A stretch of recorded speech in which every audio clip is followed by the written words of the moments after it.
Magandang umaga po, alas 12:20 na at ngayon ay Mayo 16 at ako'y nanawagan sa inyo, paki-share po inyo ito. Ito ay napaka-importante, napakahalaga na malaman ng lahat. At ito po ay patungkol sa resulta ng ating halalan. O ano ba talaga? Ang tanong, may dayaan ba talaga nangyari? Naku, ito ngayon, meron pa akong ebidensya na sasabihin sa inyo na kahit sabihin natin walang dayaan na nangyari, pero iba ang pinalabas ng ebidensya. Iba po ang pinalabas ng ebidensya. At sigurado tayo na may failure of election. May katibayan po. O, ito po yun. Ha? O, nais ko muna magbati sa lahat-lahat bago kayo magdasal muna tayo, no? Para sa si Allah at saka kung mga Diyos natin ang pagtawag ay kasihan sana tayo at para naman mabigyan ng liwanag ang isip ng bawat Pilipino. Ay dito po, napakalaking ebidensya, solid na ebidensya para sabihin mo na talagang may failure of election yung nakaraang election natin, yung May 12, 2025. Ano po yun? Ito po yun. Pakinggan nyo po. Ito po si Dr. Toto Tirador. Titirahin ko ito alang-alang sa mga mamayan natin, alang-alang sa bayan. Ito po siya. Okay, i-upload ko rito yung statistics na binuo ng NAMFREL. Malamang ang NAMFREL ay hindi nila alam kung anong ibig sabihin ng kanilang statistics. Pero ito po ay nakita ko na at ipaliwanag ko malinaw na may failure of election. Ano pong ibig kong sabihin na failure of election? Mayap Abak, Crispin Rivera. At sa inyo lahat, mabuhay kayo dyan. Ha? So ngayon, malinaw po. Bakit ko nasabing malinaw? Kasi pag tinignan natin ito, ay nangyari na may umabot ng mga 17 million mahigit na boto ang hindi nabilang. Kahit sa usaping senador lamang. So kung hindi nabilang, ano ibig sabihin nun? Nanalo si Bongo, number 1, 26 million. Number 2, si Erwin Asicwan, si Bam Aquino. Number 3, si Bato. Pwede pa pong mangyari na yung nasa ilalim, halimbawa 26 million, kailangan yung mga nasa ilalim pa kahit hanggang sa number 20 ay pwede pa silang humabol kung talagang nabilang ng tama yung ating mga balota. Okay? So, yan po ang ating titingnan. Ito, ilalabas ko lang ang resulta dito para natin makikita kung ano ang resulta habang aking pinapakita sa inyo ang lahat. Okay. Ito po siya. Alam nyo ba na mahigit 17 million na balota ay hindi nabilang? Kung bibilangin ito, maaring magbabago ang kung sino ang listahan na nananalo sa kahit sa senatorial. Pero lahat po apektado kahit hanggang lokal. O ito po, tingnan muna natin ang resulta ng eleksyon sa nakarang halalan. Ito po yun. So, yan po ang resulta. So, basahin natin. Number 1, si Bongo na may 26,900,000. Ito, 99% na halos. Tingnan natin kung ano. 99.12% na. Okay? So, ngayon, si Bongo, 26,912,000. Tapos, si Bam Aquino, si Bato de la Rosa, tumalon kay Tolpo, kay Pangilinan, kay Marcoleta, kay Lacson, kay Tano Soto, kay Tano, tapos kay Lapid, kay Marcos, kay Tolpo na Ben, pababa po kay Bong Revilla, Binay, Abalos, Bondok, ang apektado po rito. Basta 17 million. Ano ang kailangan?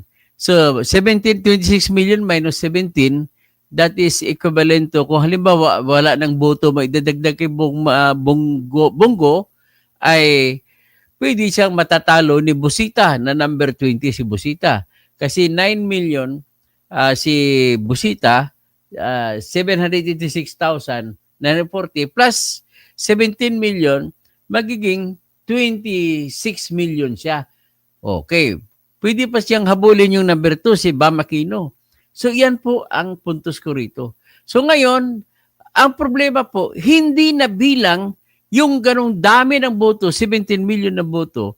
At kung hindi nabilang, ay anong ibig sabihin? Ang ibig po sabihin, kung hindi nabilang, hindi mo na malalaman ngayon, wala nang tinatawag na batas na magsasabi na talagang nanalo yung 12 senators. At saka yung mga nananalo pa sa mga takbuhan ng gobernador, vice-gobernador, congressman, mga party list, mga konsihal, mga vice mayor, at saka mayor.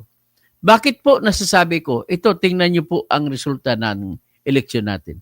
Ang tanong, ilan ba ang nag-overvote sa nakarang eleksyon? Tandaan niyo po, kapag overvote po, ay hindi nasama sa bilang. So kung hindi nasama sa bilang, ibig sabihin, kung naisama lang sana yun, malaking pagbabago ang mauwi. So, mayong aga, Nonoy Taying, no? Update kay Manay Layla. Tapos si Manay Layla, sa sunod ko na ibalaing balita, no? So, Pres Perez, Mayap Abak, Romualdez Tambi, yeah. Okay, ito po, ipakita ko na ang resulta ng overvotes. Ilan ba nag-overvote? Ito. Mahigit 17 million pong overvotes. So, ibig sabihin, kung 17 million, pwede pang habulin si Bongo ni Busita. Ganun lang po. Number 20 si Busita. So, ito po. Share screen natin. Share screen natin itong statistics. Ang resulta ng statistics ng election natin base sa datos na pinalabas ng NAMFREL na nakabase naman sa detalye ng COMELEC. Ito po yun. Makinig. Tingnan ninyo. Ayan. Tingnan ninyo. So, pag tinignan ninyo yan, makikita ninyo, unang tanong, dito natin tingnan. Ang overvotes sa overall ay 18,499,817 votes. Ibig sabihin, kada isang tao na nag-overvote, counted yan. So ngayon kung titingnan sa mga senador, ilan ang overvote?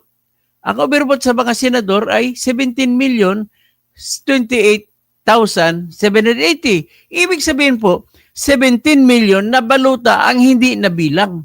Kahit isang senador ay walang binilang dyan. Yan pong ibig sabihin.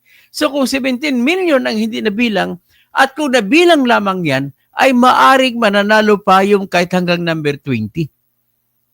Gets nyo ba ako? Naintindihan nyo ba ako? Kasi bakit ko nasabi na gano'n? Kasi po, ang pagitan ng boto sa gitna ng number 1 at number 20 ay 17 million din. So, iyan po ang ibig sabihin yan. So, ibig sabihin, klarong-klaro na hindi natin masabi kung nanalo nga sila ng boto o hindi. Sapat na ba tayong konsensya natin? Tatanggapin na lang dahil nag-overvote ko no, sumubra. Ibig sabihin ng overvote po ay ganito. 12 lamang po ang iboboto para sa pagka-senador. Pero nung tiningnan na makina, sa record na makina, nagiging 13, sobra sa 12 ang binoto. Kaya hindi na binilang kahit sinong boto doon sa pagka-senador ay hindi na bilang. So kung ganun karami, kung nabilang lamang yan, may posibilidad na si Busita kaya niyang talunin si Bongo. Number 20 po si Busita.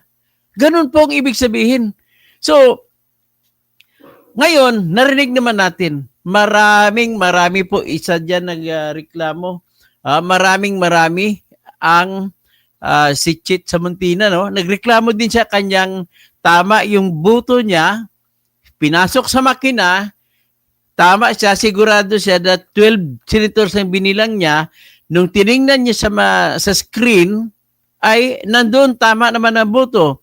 Pero nang may shoot na, ay overvote. Hindi nabilang ang kahit isa sa tao na binoto niya sa pagkasenador. So, Diyos ko, ang dami-dami. 17 million na baluta ay hindi nabilang ang boto ng kahit isang senador. Ganun pong ibig sabihin. So, ibig sabihin, may failure of election. Bakit magka-failure of election? Kapag may ang pangyayari po ay makikita natin na hindi natin masasabi kung sino ang nanalo, ay may failure of election. Ngayon, sa dami ng overvote na hindi man nabibilang, hindi nasama ang bilang ng botante sa mga overvotes na 17 million mahigit, ibig sabihin, may 17 million pa pwede idadagdag sa pinaka-lowest na nakakuha na score. At hindi na natin malaman ngayon kung sino talaga number 1 hanggang number 12. At kung hindi natin malalaman sino number 1 hanggang number 12, ay failure of election. Diyos ko, grabe ito. For the first time nangyari ito. So ngayon, ito naman po, yung datos na ito naman po ang magpapakita na talagang kailangan i-recount lahat ng balota ang mangyari nito. At huwag muna magproklama kung sino ang nanalo ng mga senador. Grabe. Sobrang dami ng kinain ng machine na hindi nabilang boto. 17 million, uulitin ko lamang. 17 million. Ito, tingnan nyo, 17 million votes. Palakihin ko ito. Ito, 17 million votes po ang hindi nabilang. So sa senador lang pinag-usapan natin. Pero sa mga congressmen, House of Representatives, 409,000 mahigit ang hindi nabilang na boto dahil overvotes daw. Pagdating sa party list, ang hindi nabilang na boto ay 3,315,487. Sa provincial governor, 490,000 na boto ang hindi nabilang. Sa provincial vice governor, 260,171 ang hindi nabilang. So, sa member na Sangguniang Panlalawigan, 1,642,263 na balota ang hindi nabilang. Sa mayor, 359,000 ang hindi nabilang. Vice mayor, 258 na balota ang hindi nabilang. Ang member naman ng Sangguniang Panlungsod, 4,570,164 ang hindi nabilang. Member ng Sangguniang Bayan, 6,927,014 ang hindi nabilang. Yan po, ganun ka rin nakaka-alarma talaga ito. Sapat na po yung dami na yan para masabi natin na may failure of election. Tandaan nyo, magkaroon ng failure of election kung hindi natin malalaman kung sino talaga panalo. So ngayon, dahil nakita natin na 17 million mahigit ang balota na hindi nabilang, dahil sa overvotes ko ay may failure of election. Tandaan niyo, marami po ang nagreklamo. Marami tayong natanggap na reklamo na nakalagay pa sa internet na tama naman ang dami ng tao na binilang nila, pero bakit nalista ng makina overvotes? So, ibig sabihin, 17 million mahigit na balota ang hindi nabilang. Diyos ko, failure of election po ito. Ang mangyayari nito ay ako mismo, hindi magrereklamo ako. Ngayon, may isa pa ako nakita. Tapos ito pa. Ito naman siguro ay ito pa. Tingnan ninyo. Tingnan ninyo ito. Ang election sa unang bahagi dito may nakalagay na election returns 99.13%. No, nakikita niyo ba nasundan niyo ba ako? So, sa ilalim niya ng box na ito, mayroong clustered precincts daw ay 93,287 precincts.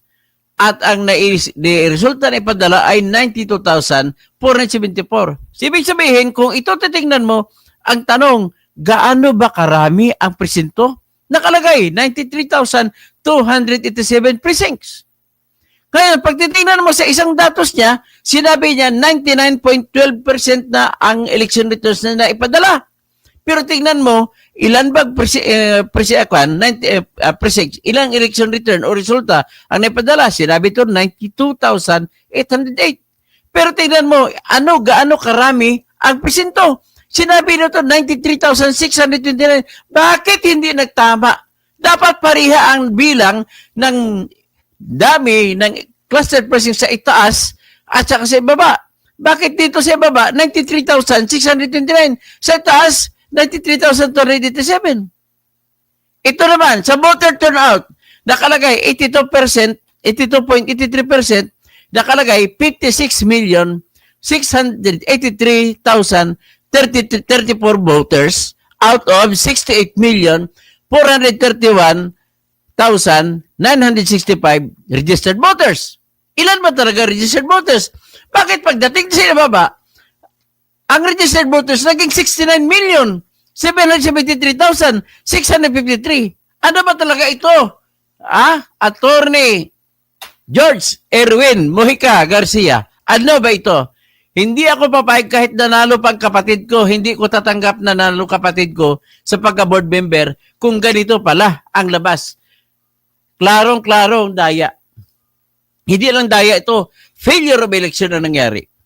So ito siguro sinasabi ni Attorney Jerrel Harold Respicio na dahil hindi na-audit, hindi na-tingnan ang program na nilagay sa kada ACM, Automated Counting Machines, ito na yun. Wala kang daya galing sa internet, pero ang daya systemic sa ilalim na kabaon na. Ito po yung problema ko, ladies and gentlemen. So, 17 million pong overvote. Marami po ang nagreklamo, ATC Junior, na hindi sila, this swear to God, hindi sila overvote. At bakit naging overvote? Ako mismo magsasampa ng petition, isubmit ko sa COMELEC bukas for declaration of failure of election. Ang mangyari nito. Yan po ang gagawin natin. So, napakasama. Mabuti sana kung mga kukunti lang. Ang porsyento 17 million is how many percent of the total voters? Ang total voters natin is, lagay natin. Ay, nako. Kakatakot to. Kakatakot na senaryo to. So, sabihin natin, rounding up na lang tayo. 17 million 28. Tapos ang bilang ng bumoto sa sabi nila ay nako, nakakatakot. 26 million kay Bongo. So ilan kaya ang bumoto? Sabihin na natin na 58 million. Sa 58 million, kung 17 million is how many percent of 58 million na lang? Yan ang dami ng bilang ng botante na hindi nabilang. So, ito, bibilagin natin. Calculator. So, 17 million divided by, sabi natin 58 million na lang ang botante na nakaboto. Yan. My God, 30%. 30% po ng botante ay hindi nabilang ang boto. Hay, nako. Nakakatakot ito. This is now a case of failure of election. Magka-failure of election po, ulitin ko lang, kung hindi mo malalaman kung sino panalo. Dito malalaman po kung sino panalo? Hindi po. Sapagkat alam naman natin na marami magkapwedeng may ibang resulta kung nabilang lamang ang 17 million na overvotes. Ay, Diyos ko. Hindi ko maintindihan bakit nagkaganito ito. Oh, tulungan niyo ako. Baka kung ano dito. Ay, nako. Ano to, Miro? So, wala. Hindi na ako naniniwala na yung top 12 ay panalo. Nako. So, ganito ang gagawin natin mag-shout-out na lang ako, tulungan niyo ako, i-plus, ikuan yung tawag nito, i-share ng maraming nakakaalam. Gusto ko mga politiko, lahat makakaalam. So approximately tama 30% na boto ang hindi ang hindi nabilang. So, kinukonsideran lang disqualified stray votes. Nako. Pero 30% na botante hindi nabilang ang kanilang boto. Grabe. So, Charlie Lee, so well done. O Magdalena Santiago, sir, dapat na imbestigahan po. Marami po nagtataka. Grace Nisi, yung election ngayon, parang singaw, hindi maka-exciting. Di tulad ng presidential. 2016, exciting malaman if sino nanalong presidente. Florentino Salboro. So, Toto PLSN, hindi ko maintindihan po. Pasensya na po. ATC Junior, so 17 million na overvote. Ang sigurado lamang na panalo ay top 5 vote getters sa kinasalukuyan. Ang number 6 to 12 ay pwede pa na matalo. Si Karl Marx, duda ako kung yung audited version na 3.5 software na inilagay sa ISIM ang dahilan kung bakit nagka-overvote. Tama po. Kayen Pensuna, paano mag-overvote? Baka sinadya nila. Baka meron nakapil na ink sa 10 to 20% at binasa na makina. Grace Nisi, attorney, si Mahalika nag-live po, talagang marami daw hindi mabilang na boto. Noipi Sports Pride, naniniwala talaga ako na nanalo ang Duterte by landslide dito sa amin, Batangas. Lahat ng kilala ko dito, Duterte ang gusto nilang mga iboto. Marami problema talaga, mga machine. Mila Muida, good morning to Dr. Toto. Daddy, pag may mistake pala nagawa ng botante, hindi siya babutuhin. Hindi lang binilang, nakaboto naman siya, nakapasok naman ang kanilang baluta, pero hindi na binilang. Bing Liwag, ang yaman-yaman na siguro ni Erwin Garcia after election. Mr. Romualdez Tambi, dami pala. Hindi to basta, hindi to biro, 30% po na botante. Ang binoto nila hindi na bilang. Pagdating sa kahit pa lang sa senador lang lamang. So, Daddy, good morning, Dr. Toto. Kayen Pinsuna, ano ang tawag sa daya nila? Predicted programming and selected programming, dagdag bawas. Grace Nisi, good evening po, Atty. Toto. Final na po ba yung Magic 12? Para hindi maging final, gagawa po ako ngayon na alarma po ako. Gagawa ako ng petition, i-file ko ngayon mismo gabing-gabi to. Madaling araw sa Comelec. Doon ay taying. May kakatuto, ano update kay Manay Layla? Sa bukas na lang po siya kay Manay Layla po. Pris Perez, Mayap Abak, Mr. Romualdez Tambi, Christine Rivera. Okay, ganun hanggang muna. Diyan lang tayo. Pakipasa po ito para malaman ng lahat na mali. Grabe ang ginawa ni Erwin de Garcia. Jaime Aguinaldo, very vivid perception, sir. Sama tayo magreklamo. Wala na tayo kakampihan kung sino, kahit kanino kayong kandidato. Magtulong-tulong tayo at hindi na ito pwede kahit maka-BBM ka man, maka-DDS ka, makakakamping ka man, kailangan na magsampa natin ng reklamo lahat. Ito, failure of election na ito. Very vivid perception, sir. Sama tayo magreklamo. Failure talaga yan. Very significant ang number, 17 million ang disenfranchised. It could win or lose a candidate. Manuel Toribio, good day po. Rodi Rabi, Pastor, good morning po. Charlita Litz, go for it, attorney. It's really big fraud because why Bam Kiko won? Edwin Abatayo, bilangin uli ang baluta. Manually, baka na-hack yan ng China dahil pasok ang pro-China. Rudy Rabi, Mr. Romualdez Tambi, tapos si Axel, mag-total manual recount na lang ang bawat presinto. Charlita Litz, Rudy Rabi, Astra kasi recount. Talaga, yun na po, gagawa na po ako ngayon ng petition po para sa inyo, para sa bayan. Gagawa na po ako ngayon. Pakipasa po para maraming mga kandidato at mga ibang politiko makakaalam nito at sila rin mismo ay magsampa rin ng petition. Ito, pakiusap lang po. Ipaalam sa lahat po. Ito, grabe ito. This is disaster po. Hindi ako nagbibiro ito. Disaster po ito. 17 million na boto, hindi na bilang. 17 million na botante. Equivalent sa 17 million na botante. Sa senador pa lang nakita na natin ang depekto. Pero mo, si Bongo number 1, 26, pwede pa siyang talunin ni Busita. Kasi 10 million si Busita, magti 10 million, tapos idagdag mo 17 million, kung nakuha ni Busita yun, panalo maging number 1 pa si Busita. Ganun po yun ang mangyayari dito. Naka-alarming, very alarming. Sabi ko sa iyo, 17 million ang hindi nabilang na botante langga. Ito sa eleksyon natin ito. Tingnan mo ito. Kasi ito, ang total na overvotes ay 18 million. Pero sa senator, ang overvotes ay 17 million and 28,780. Ibig sabihin, mga botante sila, hindi na bilang boto nila pagka-senador. Ibig sabihin, si Busita na 10 million, kaya pa niya mag-number 1, tatalunin si Bongo. 26 million na si Bongo. Ganun po ang dapak. Ibig sabihin, failure of election kasi hindi natin masasabi kung ano talaga ang resulta. Failure of election. Ganun po. Maraming salamat po. Pakipasa-pasa sa lahat.